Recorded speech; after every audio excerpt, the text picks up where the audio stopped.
स्वागत छ तपाईहरुलाई निलस्को भान्सामा। निलस्को भान्सामा आज बन्दैछ यमी यमी चाउमिन, त्यो पनि रेस्टुरेन्टको जस्तै स्वादवाला। घरमै भएका सीमित स्रोत र साधनबाट। अब सुरु गरौँ है। मैले लिएको छु लोकल चाउमिन। मेरो एरियामा सजिलै पाइन्छ। तपाईहरुले जुनसुकै प्रकृतिका चाउमिनहरुलाई लिन सक्नुहुन्छ। बन्दा लामो लामो गरेर प्रशस्तै काटिएको छ। गाजर पनि लामो लामो गरेर काटिएको छ। सोया सस लिएको छु मैले। सोया सस चाहिँ चाउमिनको प्राण हो। त्यसपछि लिए मैले कागती, तपाईहरु भेनेगर पनि लिन सक्नुहुन्छ। प्रशस्तै प्याज र हरियो लसुनको पत्ता। यसबाहेक तपाईले मासु, अन्डा, गेडागुडी, भेडे खुर्सानी अन्य थुप्रै चीजहरुलाई सामेल गर्न सक्नुहुन्छ। नुन, बेसार, जिराको धुलो, 12 मसला मैले संजोगेबाट लिएको छु। यति चीजबिज जुटाइसकेपछि हामीले एउटा भाँडोमा पानी उमाल्नको लागि छोडिसकेका छौं। उम्लिदै गरेको पानीमा मैले अलिकति तेल र नुन राखिसके। त्यसपछि म राख्छु बेसार। तेल, बेसार, नुनमा उमाल्नु पर्छ। अब हामीले चाउमिनलाई केही मिनेट पाकुन्जेलसम्म यही पानीमा चाउमिन हामी उसिन्छौं।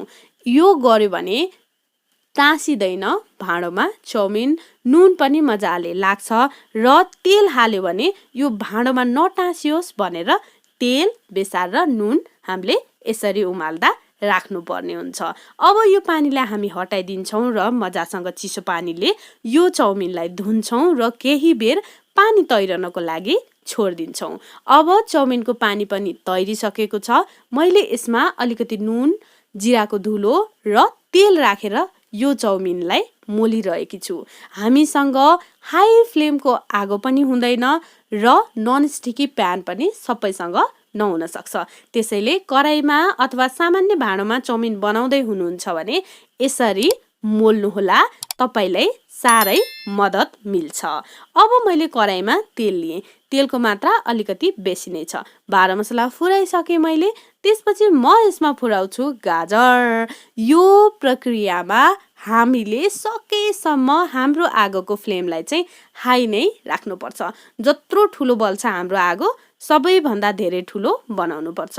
मैले यसमा राखे बन्दा र प्याज। अब यो तीनवटै चीजलाई डार्क ब्राउन हुन्जेलसम्म हाई फ्लेममा भुटिराख्छु म। एकदमै यसको पानी सुकेर यो डार्क ब्राउन नहुन्जेल, क्रन्ची क्रिस्पी नहुन्जेलसम्म भुटिसकेपछि मैले यसमा राखे हरियो लसुनको पत्ता। तपाईसँग छ भने प्रयोग गर्नुस्, छैन भने यो कम्पल्सन होइन। तपाईहरुले प्रयोग नगर्न पनि सक्नुहुन्छ। आफूसँग जे छ, जस्तो छ त्यही चीजहरुबाट फटाफट बनाउने हो। छैन भनेर खाने मन मार्ने चाहिँ होइन है। मैले यसमा थोरै नुन राखे। तरकारीलाई नुनको आवश्यकता छ, तर ससमा पनि नुन छ, उसिन्दा पनि नुन राखेछ र साद्दा पनि नुन राखेछ। त्यसैले नुन राख्दाखेरि अलिकति विचारै पुर्याउनु पर्छ। मैले यसमा चाउमिन राखे। अबको हाम्रो एकदमै गहन काम भनेको यो चाउमिनलाई लिटो हुन्जेल, डल्लो हुन्जेलसम्म नचलाउने। त्यसैले बिस्तारै आफूसँग भएको काटा अथवा चपस्टिक तपाईहरुले प्रयोग गर्न सक्नुहुन्छ। मैले चाहिँ चिम्टा प्रयोग गरेको छु। एकछिनसम्म हाई फ्लेममा त्यसै छोडिसकेपछि मुनि मुनि चाउमिन टाँसिन थाल्छ। यसरी पन्युले बिस्तारै कराईमा लागेको सबै चाउमिनलाई निकाल्दै निकाल्दै 15-20 मिनेट जति पकाइसकेपछि मैले यसमा राखेको छु कागतीको रस र सोया सस। अब यो कागतीको रस र सोया ससलाई चाउमिनभरि बिस्तारै चिम्टाको सहायताले हल्का हातसँग हामी मिलाउँदै मिलाउँदै जान्छौं र 15 मिनेट जति ठुलो आगोमा हामी पकाउँदै जान्छौं। यो चाहिँ म मिलाउँदै छु। धेरै मिलाइसकेपछि चलाइराख्नु चाहिँ हुँदैन। यसो 5 मिनेट जति चलाउने, फेरि त्यसै छोड्दिने। त्यसरी 15 मिनेट पकाइसकेपछि मैले आगोको फ्लेमलाई अफ गरे र एकछिन 20 मिनेट जति यसलाई छोपेर रेस्ट गर्नको लागि छोड्दिन्छु।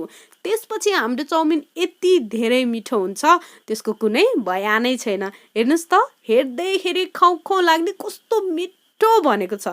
यसमा तपाईहरुले टोमेटो केचप, चिल्ली सस सबैसँग खान सक्नुहुन्छ। तर मलाई भने मोमोको अचारसँग चाउमिन असाध्यै धेरै मन पर्छ। मैले त खान पनि थालिसके। तपाईहरु पनि बनाएर खानु होला।